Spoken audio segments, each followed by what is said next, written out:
মরা গাছে যতই জল ঢালুন সে কখনো সবুজ হবে না। ঠিক তেমনি অকৃতজ্ঞ মানুষকে নিজের সর্বস্ব উজাড় করে দিলেও সে কোনোদিন তোমার ত্যাগের মূল্য বুঝবে না। তাই নিজেকে লবণের মতো তৈরি করুন। না কেউ বেশি ব্যবহার করতে পারবে, না কেউ অবহেলা করতে পারবে। আর জীবনে শত্রু সবসময় প্রকাশ্যে আসে না। কেউ আপনার সামনে হাসে কিন্তু পেছনে আঘাত করে। কেউ আপনার উন্নতি দেখে ভিতরে ভিতরে জ্বলে, আবার কেউ নীরব থেকে আপনার পতনের অপেক্ষা করে। আর সবচেয়ে বড় ভুল হলো তাদের সঙ্গে ঝগড়া করা, রাগে অন্ধ হয়ে প্রতিশোধ নিতে যাওয়া। কারণ চাণক্য তার নীতিতে বলেছেন, যে ব্যক্তি রাগে সিদ্ধান্ত নেয় সে নিজের পরাজয় নিজেই ডেকে আনে। আপনি কি কখনো ভেবেছেন কেন কিছু মানুষ সবসময় শান্ত থেকেও জিতে যায়? কেন কিছু মানুষ শত্রু থাকা সত্ত্বেও এগিয়ে যেতে পারে? আর কেন কিছু মানুষ সবসময় লড়াই করেও হার মানে? কারণ তারা জানে যুদ্ধ শক্তি দিয়ে নয়, কৌশল দিয়ে যেতে যায়। আর শত্রুকে হারাতে ঝগড়া নয়, বুদ্ধি লাগে। আজকের এই ভিডিওটিতে আমি এমন 5টি চাণক্যের নীতি বলতে চলেছি যা শুধু শত্রুকে দুর্বল করবে না, বরং আপনাকে মানসিকভাবে আরও শক্তিশালী করে তুলবে। এই 5টি কৌশল যদি আপনি নিজের জীবনে প্রয়োগ করেন তাহলে শত্রু আপনার বিরুদ্ধে দাঁড়াতেই ভয় পাবে। আর সবচেয়ে গুরুত্বপূর্ণ কথা হলো, এই কৌশলগুলো চিৎকার করে না, এগুলো নীরবে কাজ করে এবং শেষ পর্যন্ত জয় শুধু আপনারই হয়। তাই ভিডিওটি একদম শেষ পর্যন্ত দেখুন, কারণ প্রতিটি পয়েন্ট আপনার চিন্তাভাবনা বদলে দিতে পারে এবং আপনার জীবনকে এক নতুন শক্তির দিকে নিয়ে যেতে পারে। নাম্বার 1, শত্রুর দুর্বলতা চুপচাপ বুঝে নিন। শত্রুর সঙ্গে লড়াই শুরু করার আগে সবচেয়ে গুরুত্বপূর্ণ বিষয় হলো তাকে শুধু দেখা নয়, গভীরভাবে বোঝা। কারণ আপনি যতক্ষণ শত্রুকে না বুঝবেন ততক্ষণ আপনার প্রতিটি পদক্ষেপই অন্ধকারে নেওয়া একটা সিদ্ধান্তের মতো হয়ে যাবে। আপনাকে লক্ষ্য করতে হবে কে আসলে কি চায়, তার সবচেয়ে বড় ভয় কোথায়, কোন পরিস্থিতিতে সে নিজের নিয়ন্ত্রণ হারায় এবং কোন জায়গায় সে সবচেয়ে বেশি ভুল করে ফেলে। এই ছোট ছোট বিষয়গুলো যদি আপনি শান্তভাবে পর্যবেক্ষণ করতে পারেন তাহলে আপনি তার শক্তির চেয়ে তার দুর্বলতাই বেশি চিনে ফেলবেন। আর এখানেই লুকিয়ে আছে আসল জয়। কারণ সবসময় শক্তিকে হারাতে হয় না, অনেক সময় দুর্বলতাকে সঠিকভাবে চিনে নিলেই যুদ্ধ ছাড়াই জয় সম্ভব হয়ে যায়। চাণক্য তার নীতিবাক্যে বলেছেন, শত্রুকে জয় করতে হলে প্রথমে তাকে বুঝতে শেখো। এটাই সত্যিকারের কৌশল। যেখানে রাগ নেই, যেখানে চিৎকার নেই, আছে শুধু শান্ত পর্যবেক্ষণ আর গভীর বুদ্ধি। মনে রাখবেন, জ্ঞানী এখানে আসল অস্ত্র। আর যে ব্যক্তি শত্রুকে বোঝে সে কখনো অপ্রস্তুত থাকে না। দ্বিতীয় পয়েন্টে যাওয়ার আগে একটা ছোট্ট শিক্ষণীয় গল্প বলি, মন দিয়ে শুনুন। একটা গভীর জঙ্গল ছিল, সেখানে সব প্রাণী শান্তিতে থাকত। কিন্তু জঙ্গলের ভিতরে একজন ছিল, একটা পুরনো ধূর্ত শিয়াল। শিয়ালটি শক্তিশালী ছিল না, কিন্তু তার সবচেয়ে বড় শক্তি ছিল পর্যবেক্ষণ। সে কখনো সরাসরি কারোর সঙ্গে লড়াই করত না, বরং সে চুপচাপ দেখত কে কখন একা হয়, কার ভয় কোথায়, কার রাগ সহজে বের হয়ে আসে। একদিন জঙ্গলে এলো এক নতুন বাঘ। তার শক্তি ছিল ভয়ঙ্কর, হাঁটলেই পুরো জঙ্গল কাঁপত, সব প্রাণী ভয় পেত। বাঘ ভাবল, আমি শক্তিশালী, সবাই আমাকে ভয় পাবে। কিন্তু শিয়াল চুপ করে দেখছিল নীরবে। শিয়াল দেখল বাঘ খুব রাগী, সহজেই চ্যালেঞ্জে পড়ে আর নিজের শক্তি দেখাতে গিয়ে অযথা সময় নষ্ট করে। শিয়াল আর কিছু বলল না, সে শুধু বাঘের আচরণ বুঝতে লাগলো। একদিন একটা ঘটনা ঘটে গেল। বাঘ এক জায়গায় আটকে গেল, একটা বড় কাদার গর্তে। সে যত চেষ্টা করলো ততই আরো ডুবে গেল। সে গর্জন করতে লাগলো, সাহায্য চাইতে লাগলো। সব প্রাণী দূরে দাঁড়িয়েছিল, কিন্তু ভয় পাচ্ছিল এগিয়ে যেতে। ঠিক তখনই শিয়াল ধীরে ধীরে এগিয়ে এলো। সবাই অবাক, এটা কি পাগল হয়ে গেছে? শিয়াল বাঘকে সাহায্য করলো না শক্তি দিয়ে, বরং সে বাঘের চারপাশে ঘুরে দেখে বলল, তুমি বেশি শক্তি ব্যবহার করছো, তাই আরো ডুবে যাচ্ছ। তারপর সে ধীরে ধীরে বাঘকে বুঝিয়ে দিল কোন দিক থেকে চেষ্টা করলে সে বার হতে পারবে। বাঘ শেষ পর্যন্ত বের হয়ে এলো, কিন্তু দুর্বল হয়ে। বাঘ এবার রেগে গিয়ে বলল, তুমি ছোট প্রাণী হয়েও আমাকে সাহায্য করলে কেন? শিয়াল শান্তভাবে বলল, আমি তোমার শক্তি দেখে ভয় পাইনি, আমি তোমার দুর্বলতাগুলো আগে থেকেই বুঝেছিলাম।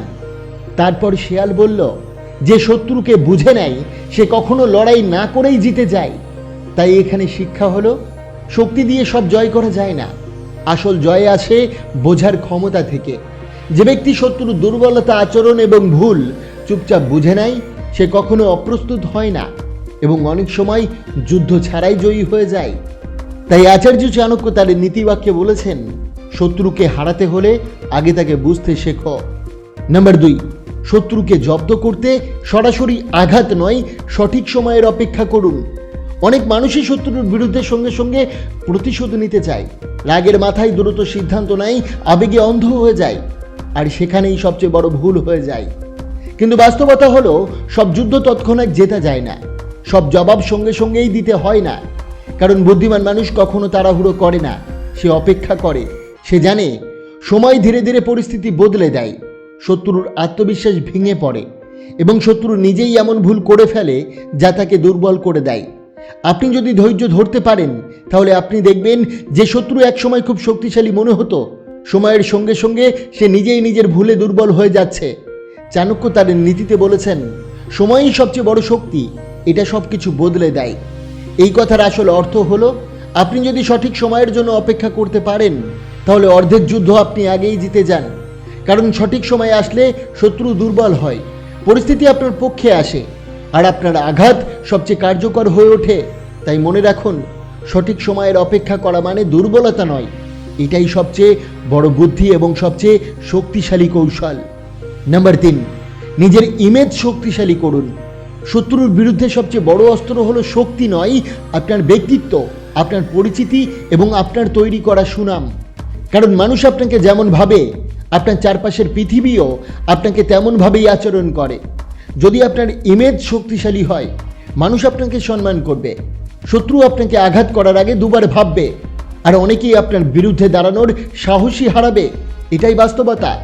শত্রু সবসময় শত্রুকে ভয় পায় না, সে ভয় পায় সেই মানুষকে যার পেছনে সুনামের শক্ত ঢাল থাকে। তাই শুধু প্রতিশোধের চিন্তা না করে নিজের আচরণকে উন্নত করুন, নিজের কাজকে শ্রদ্ধা করুন, নিজের সফলতাকে বাড়ান। কারণ সময়ের সাথে সাথে আপনার কাজই আপনার পরিচয় তৈরি করে দেয়। চাণক্য তার নীতিবাক্যে বলেন, যার সুনাম শক্তিশালী তার বিরুদ্ধে আঘাত করা দুর্বল হয়ে যায়। এর অর্থ হলো, যখন আপনার নামের শক্তি বড় হয়, তখন আপনার বিরুদ্ধে করা চেষ্টা নিজেই দুর্বল হয়ে যায়। তাই মনে রাখুন, নিজেকে এমনভাবে গড়ে তুলুন যেন আপনার উপস্থিতিই শত্রুর সাহস কমিয়ে দেয়। নাম্বার 4, শত্রুকে গুরুত্ব কমিয়ে দিন। অনেক সময় আমরা নিজের অজান্তেই শত্রুকে বড় করে ফেলি, মনে মনে তাকে অতিরিক্ত গুরুত্ব দিই, তার কথা বারবার ভাবি আর তার উপস্থিতিকেই ভয় পেতে শুরু করি। কিন্তু বাস্তবতা হলো, সব শত্রুই আসলে শক্তিশালী নয়।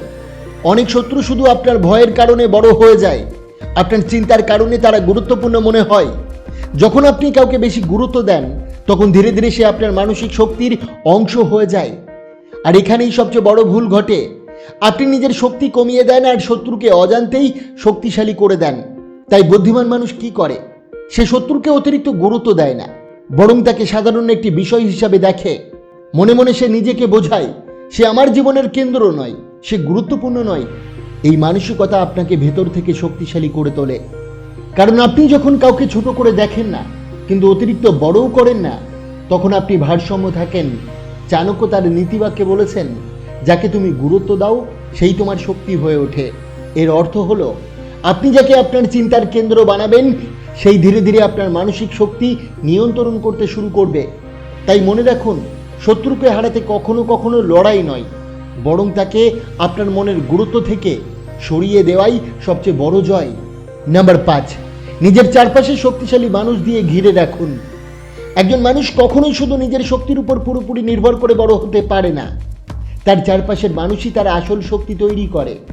একলা মানুষ সবসময় সহজ টার্গেট হয়, কারণ তাকে ভাঙা, প্রভাবিত করা বা দুর্বল করা অনেক সহজ। কিন্তু যখন আপনার পাশে থাকে শক্তিশালী, সৎ এবং বিশ্বাসযোগ্য মানুষ, তখন পরিস্থিতি বদলে যায়। তখন শত্রু আপনাকে আঘাত করার আগে দুবার ভাবে, আপনার বিরুদ্ধে ষড়যন্ত্র করা কঠিন হয়ে যায়, আর আপনি মানসিকভাবে অনেক বেশি স্থিতিশীল থাকেন। কারণ শক্তিশালী সঙ্গ মানে শুধু সাহায্য নয়, এটা একটা সুরক্ষা বলয়, একটা মানসিক শক্তির ঢাল। আপনার জীবনে থাকা উচিত ভালো মানুষ, যারা আপনাকে সঠিক পথে রাখে, বিশ্বস্ত বন্ধু যারা বিপদে পাশে দাঁড়ায়, এবং সঠিক পরামর্শদাতা যারা ভুল থেকে আপনাকে রক্ষা করে। এই ধরনের মানুষ আপনার জীবনকে শুধু সহজই করে না, বরং আপনাকে ভিতর থেকে শক্তিশালী করে তোলে। আচার্য চাণক্যের নীতিবাক্য অনুযায়ী সঙ্গই মানুষের ভাগ্য নির্ধারণ করে। এর মানে হলো আপনি কার সাথে থাকছেন, আপনি কেমন মানুষ হবেন এবং আপনার জীবন কোন দিকে যাবে সবই অনেকটা নির্ভর করে আপনার সঙ্গের উপর। তাই মনে রাখুন, শক্তিশালী জীবন গড়তে হলে শুধু নিজেকে নয়, নিজের চারপাশকেও শক্তিশালী করতে হয়। শত্রুকে হারাতে যুদ্ধ নয়, দরকার বুদ্ধি, বোঝা, সময়, ইমেজ, উপেক্ষা, সঠিক সঙ্গ। বন্ধুরা, এই 5টা নীতি যদি আপনি মানেন, শত্রু আপনার সামনে টিকতেই পারবে না। মনে রাখবেন, যুদ্ধ করে নয়, কৌশল দিয়ে জয়ী হওয়াই সত্যিকারের শক্তি। আশা করি আজকের এই ভিডিওটি আপনার অনেক অনেক ভালো লেগেছে। অবশ্যই ভিডিওটিকে একটি লাইক করবেন, কমেন্ট করবেন, প্রিয়জনের কাছে শেয়ার করতে ভুলবেন না। আপনি যদি আমাদের পরিবারে নতুন হয়ে থাকেন, অবশ্যই চ্যানেলটিকে সাবস্ক্রাইব করে পাশে থাকা বেল আইকনটি প্রেস করতে ভুলবেন না। আপনাকে অসংখ্য ধন্যবাদ ভিডিওটি শেষ পর্যন্ত দেখার জন্য।